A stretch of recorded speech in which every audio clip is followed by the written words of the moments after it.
in Italian, I need a password. Alla sera leoni, alla mattina. Coglione. Yeah, this is the real Andreas Blomqvist, Mr. Bassman. How are you? How are you doing?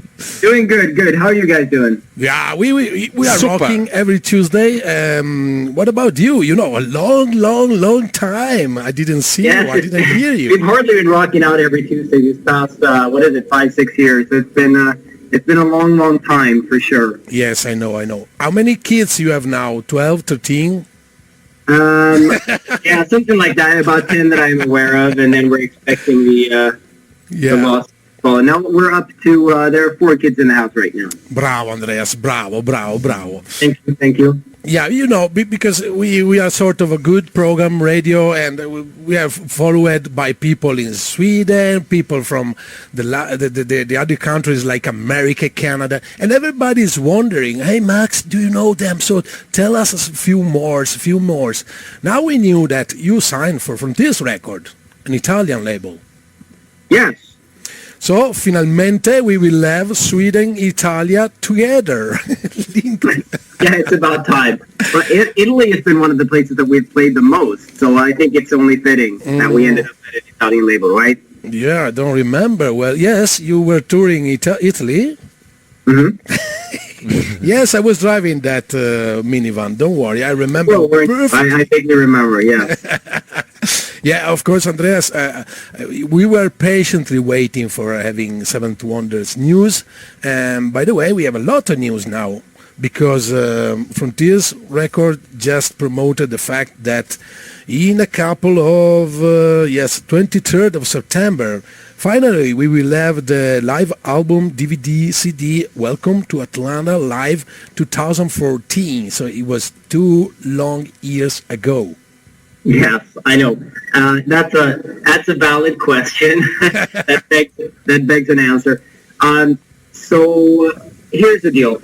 I think I want to have to do this the long way. Is that okay? Do we have plenty of time? Yeah.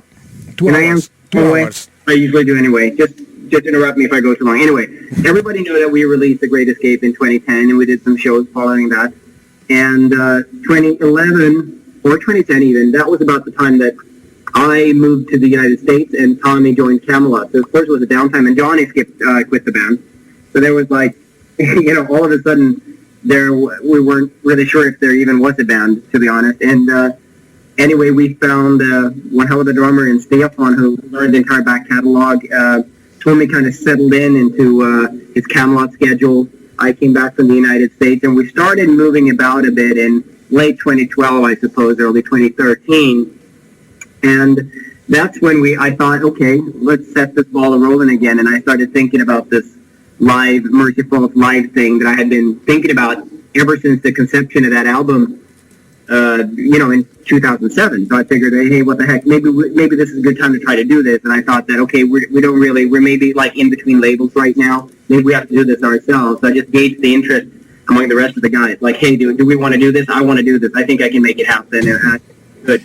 I started talking to promoters here and there, and Glenn from Glenn Harrison from Prog Power USA. Yeah.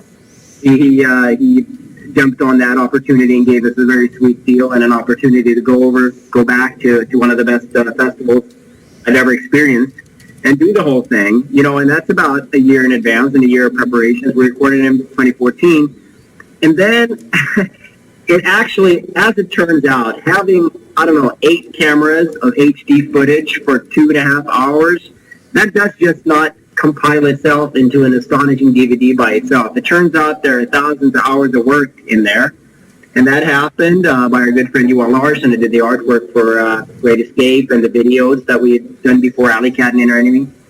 So that took some time, and then we started thinking about, well, are we going to release this or not? And then a couple of labels knocked on the door, and then there were, the negotiations with the labels, and that took time, and well, finally we're here. So that's what's been going on in these past 5 years.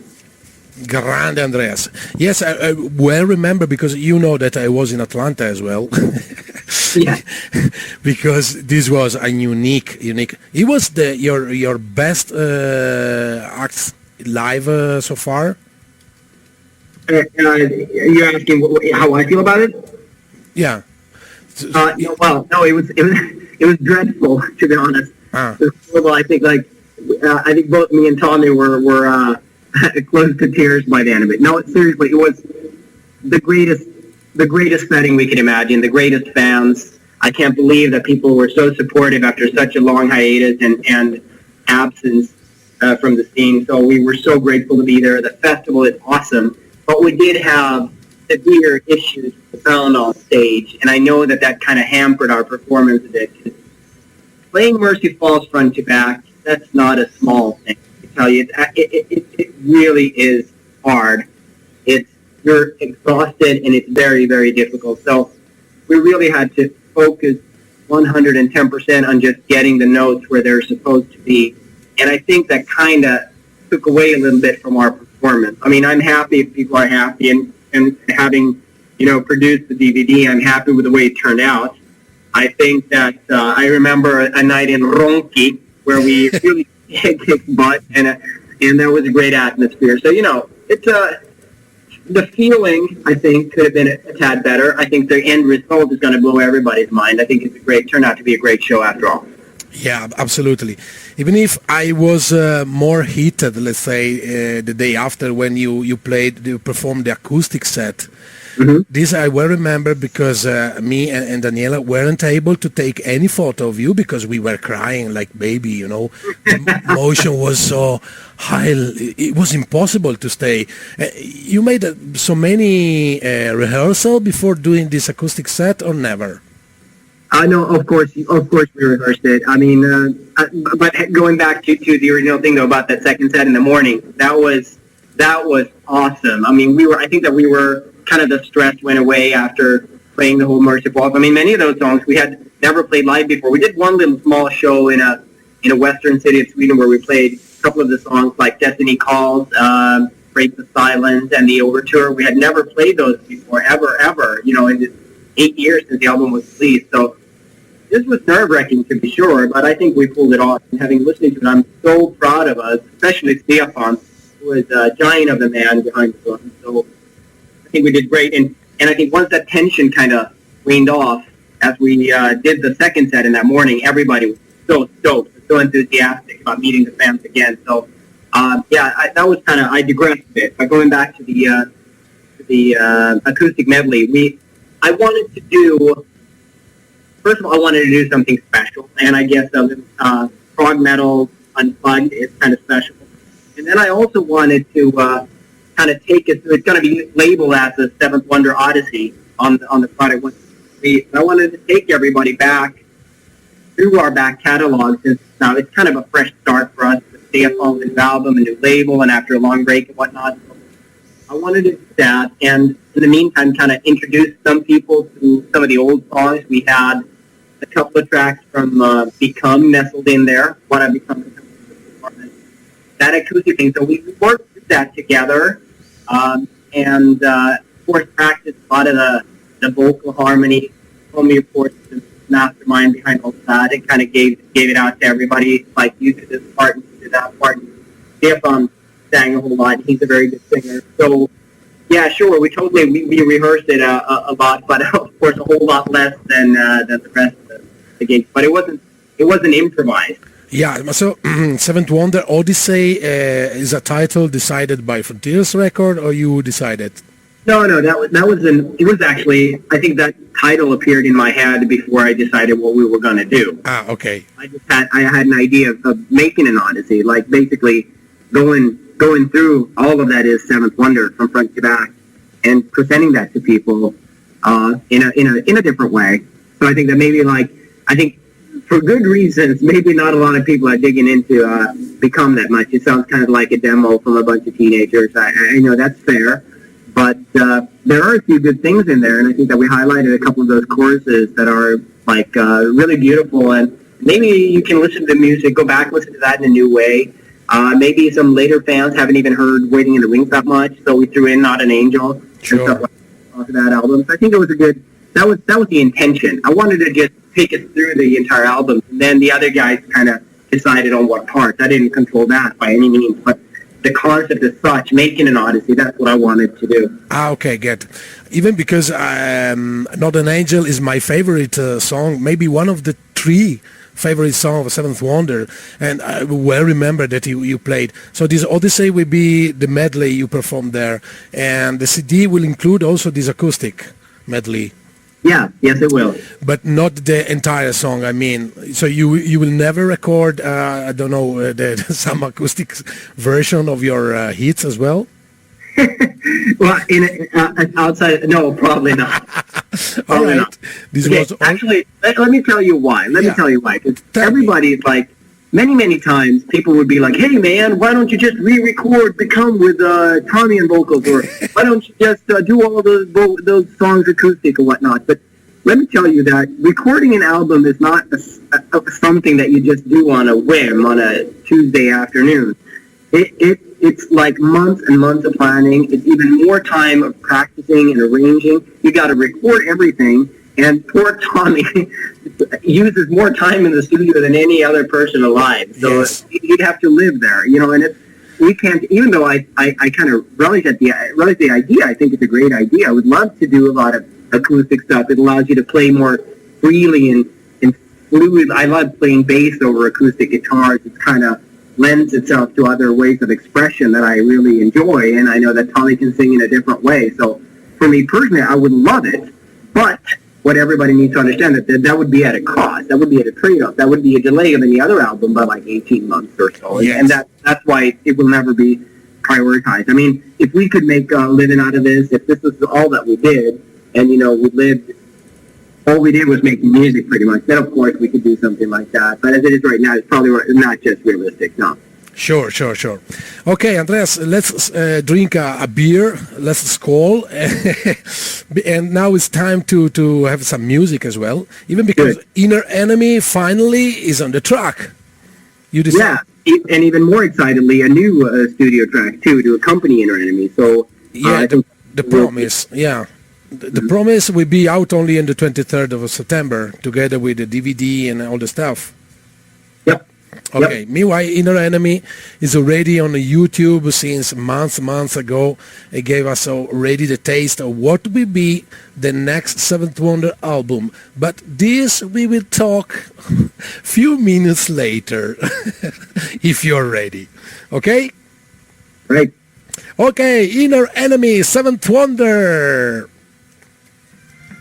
Il ragazzo Tommy, sai, la gente dice, sì, coi Camelot, sì, ma no.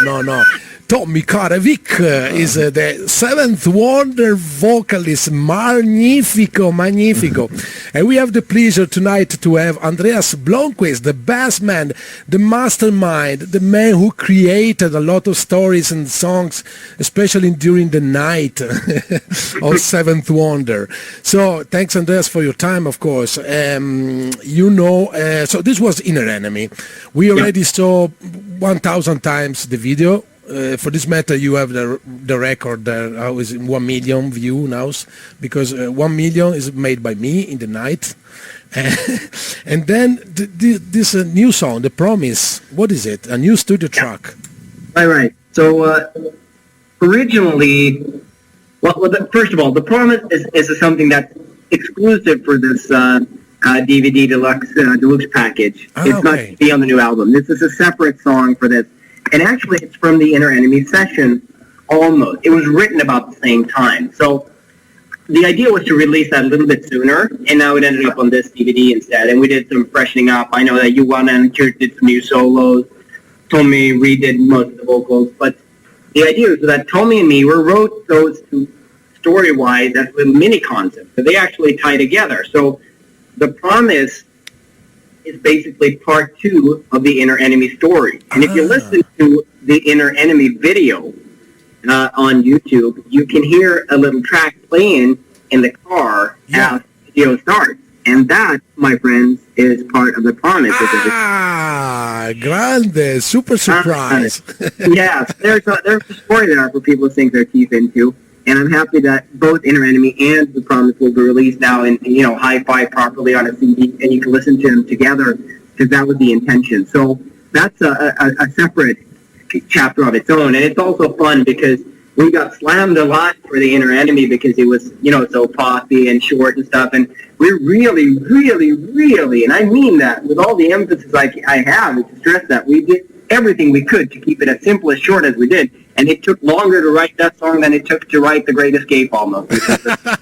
I did that song myself, so I know. It's hard for us, but we did that on purpose. It was kind of funny when everybody's like, man, they're going pop, but we did it on purpose. And the funny thing is that the problem is it's close to 10 minutes, and it's more of a prog orgy. So people will get their fill in terms of that, and that's why it's fun to me that it's funny in a way that they kind of complement each other, and it's very yin and yang type of thing, The Inner Enemy and the Promise. So I think that people are going to enjoy that. Absolutely. But which promise? That you are coming back in Italy? That's a maybe. That's a if you invite us, we will come. Okay, maybe. so we thank you, Andreas Blomqvist. It was very nice. What maybe? Of course, yes, Max. Yes, of course. Great. Grande. Love to come. Of course. See, Andreas, I'm ready with a tour bus this time, a big one. We have to tour all Italy, also the south. We go to Sicily.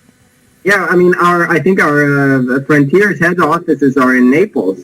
Yeah, they're not organizing so many tours. They are doing the special night in Milano, in Trezzo, maybe. But yeah, maybe now they're turning a bit more progressive. So maybe they will do an AOR, melodic festival in March, and then another one in September, October. Right. But it seems like they've got a lot of our colleagues, our peers right now in their roster. They have DJM, right? Don't they? Yeah. I think DJM is on Frontiers, and Witham is on Frontiers. Yeah. Circus Maximus is on Frontiers, right? Yes, we know. We are very happy about this. A bunch of the guys that and these are all guys that we love. We played with all of them. We've even toured with Circus Maximus, which is awesome. And I think that all of us bands respect each other a whole heck of a lot. And even though I can't make any such thing happen, nothing would be more awesome than playing all four of us together. Maybe more bands too, I don't know, but that would be great. So, any promoters out there want to pick up on that, I'd be happy to. Me. we have also seen Heresy here that they are doing a great job. They're touring with Camelot. Maybe in the next future they're touring with Tarja. So they are doing very big steps. Actually, the first concert they made was with Seventh Wonder. So you are a big help also for the small bands that are coming up from nowhere. That sounds great. Yes, absolutely. So DVD was a sort of a dream for you, I think. Yes. And it was one of those things, boxes I really needed to check. Throughout doing what we've been doing for the past 15, 20 years, it's a couple of things I really wanted to do from day one. I knew I wanted to do a concept album. I knew I wanted to do a long song. I knew I wanted to do a live thing. And I think that those things are all taken care of now, which is cool. Yeah. I know. Also writing a book or making a movie about your stories. Yeah, sure. Whatever. All right. So let's talk about the next album. Can we talk about our next album so far? I'm sorry? Can we talk about a new album so far? Yes, we certainly may talk about a new album. Oh. See, wait, I need some medicines. Ancora, presto, 2017? Basta, yes. Basta, see. All right, yeah. Yeah, it's January. It's scheduled for a release in January. So we're recording it right now. Oh. Everything's done. There'll be a couple more interludes or something that we'll throw in there, but pretty much, Stefan, I think, is all done with the drums. I know Kit has recorded, 4 or 5, maybe about halfway through on keys, on the keyboards. And I am getting started on the bass, but I am experiencing some technical difficulties right here. So I'm going to come on over in a day or two and kind of sort that out for me. We used to be everybody together in a rented studio, and then we had our own studio for the last 2 albums, and now everybody's kind of huddled up in their own homes. That kind of comes with pushing 40 and having kids. Everybody's just away from each other too much, which sucks, kind of, but you got to deal with it. And having the opportunity to record at home is great, but it also means some new technical challenges. But I hope we'll work our way around that. I mean, the album is I think it's gonna be great. I think it's gonna where maybe The Great Escape was a bit too I don't know, stiff or unorganic. Maybe this is gonna be a bit more waiting in the wings sounding, I think. And song wise, it's so hard to evaluate yourself like that, being objective and from like a bird's eye perspective. I think it's basically us. I don't think if you're gonna put this record next to Great Escape, nobody's gonna be like, oh, this is a brand new band. But I think it's gonna be a big difference with Stefan behind the drums. He's as we say in Swedish, a whole lot more meat and potatoes than Johnny was. It's his drumming is really it's fat, it's thick, it's rich, and he's a great drummer. And I think, of course, that's going to change our sound somewhat.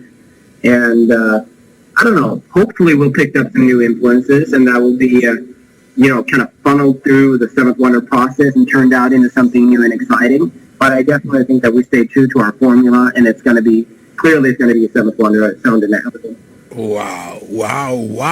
How many information we receive from you. So we are so proud and happy to have all this news. So people... And I'm telling you, this is a world exclusive right here. No, really? So I need a back rub in the tour bus, man. Yeah, I have to pay you more now in kron. Yes, in all. All right, yeah. People from America, from Poland, if you want to write us here on the Facebook page, if you have any other question to do, because, I'm trying to get all the information I can this night, but I'm really have big emotion to talk with one of my heroes, finally, after months and months. Oh, great. So, even because, Andreas, I think that Tommy Karvik, there is a YouTube, a Swedish guy trying to explain to us, not Swedish, how to say it properly. So I hope to say. Oh, really? Yes. People is really mad, more crazy than me.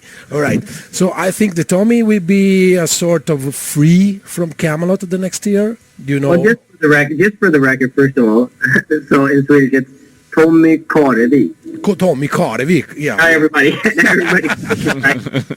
Thank you. I don't think he's never free from Camelot. I think that Camelot has to be his kind of main undertaking. That kind of goes with the job. Unfortunately, Seventh Wonder is going to have to take the back seat, and that's just the way it is. That's the nature of the beast. I mean, and there are good things and there are bad things. The good things is that, of course, we've gotten some more exposure in fields and fans that didn't know about us before. The downside is that it's been 4 years since we did anything. So, you got to take the good with the bad. Right now, Tommy is prepping for his studio work. I think we're going to start recording vocals early fall or late fall, and we're going to go mix the album around November, December, and master it and go through all the boring post-production phases, and which basically is just a bunch of work for me and Frontiers. And then the album will be released in January, I think. At least that's the plan. Wow, bene. The 18th of January is my birthday, so I will wait for a gift. Oh, that's 8. All right, I'm not talking about a beer case from Sweden. So, Andreas, it's too early to know also the title of the album. Because there is none. Okay, and please send me the cover. I promised myself to make a tattoo with your new cover. So somehow put some, I don't know, naked... Have you promised that? I don't remember that. In that case, we're simply going to have a big penis on the cover. No, you promised me a naked woman that time. Oh, see, there you go. Maybe you were drunk that time, yes. I take the step, so I don't remember this. So, Andreas, we will let you work in peace for other 5-6 months. But please, when you know anything, we are okay. Good linked, good for us. Our program is sponsoring and promoting all the Frontiers record activities. So we will have a lot of news by them. But if you have time, I don't know, around December to have a nice talk as tonight, we will really appreciate it. Absolutely. I mean, by then everything is going to be, we're going to be wrapping up everything. I think so. And I hope that we will, Stefan has been good at sharing some video snippets from the studio. I'm going to try to do the same thing now when I get to recording. So we're going to try to keep people happy. Now it's not much longer to go until the DVD is released. And I really hope people like that and appreciate that we're really kind of bent over backwards to finish The Promise and to make that into a good sounding song and put it on that album. And we really felt that we owed that to the fans. It kind of slowed it down a little bit of the new album, but we really felt that we owed everybody that. So I hope everybody will appreciate that effort and the song and the DVD, and you'll have 6 months or 4 months or whatever to sink your teeth into that one before we throw another disc at you. Of course. Do you think that the selling and the numbers that your DVD will do with this new label will somehow influence also the new album, or is something really, really separated? It probably won't influence this album that's scheduled for January, since that's already underway, so to speak. I mean, we're halfway there, so I don't think so. But of course, if the DVD and the new album don't sell anything, then they'll probably drop us like a bad habit. That's how the game works. So sure, I mean we have to sell, because otherwise they will have made a bad investment. That's how it works, and we can only plead to everybody that likes the music to actually go and buy it. If it helps us, it helps the music. Of course, and also it's too early also to talk about tours and other stuff. Oh yeah, absolutely. We don't know, and that is an area where unfortunately it's kind of the Camelot thing will always be kind of an impediment to us, because they have a strict schedule. Someone will always have to go. I think though that the hard thing for us is to go play one show. You'll get an offer like, hey, can you come play Copenhagen on Wednesday? Be like, no, man, because we'd have to set 2 weeks aside to get up to speed to be able to do a good performance. What people don't always remember is the same amount of preparation to do 40 shows as it is to do 2 shows, or 1 show. And given that our schedule is so tight with Tommy's, ever during absence, and that he is a big part of this, of what we do, it means that for us to actually be able to go out and play, I think we're going to have to look at about, a week's worth of dates, 4 or 5 dates plus. So if we can set up, mini tours or tours, that'd be great. And if we have the timing, work for it, then we can make it work. But it's going to be hard for us to do these with one-offs, 1 gig here and 1 gig there. Because I don't think frankly, it's not possible anymore. Sure. But you know that almost in Italy you have a lot of fans and also a small promoter, but is already ready since 2-3 years. So you can count on me, okay? There you go. Okay. I'd love to come to Italy again. Some of my favorite memories from Seventh Wonder, ever, is from the 2009 or 8 or whatever it was Italian tour with Circus Maximus. That was pretty outstanding. Absolutely, we have to do it again, man. Mm-hmm. Okay. Sure. So Andreas, thank you very much for your nice words. We were the world exclusive premiere. There you go. Everything. Wow. We really need it. Okay, so tusen tack. We surely stay in contact around November, December, when you will be available for another nicely and so lovely talking. Okay. Good bet. Thanks, guys, for having me on tonight. Ciao. Absolutely. Ciao, Andreas. Ciao, all Andreas. the best. Say, give a big hug and kiss, puss to everybody down there in Stockholm. Yeah, I will be hugging and pussing left and right. Grazie, Andreas. Ciao. Ciao. All the best. Ciao.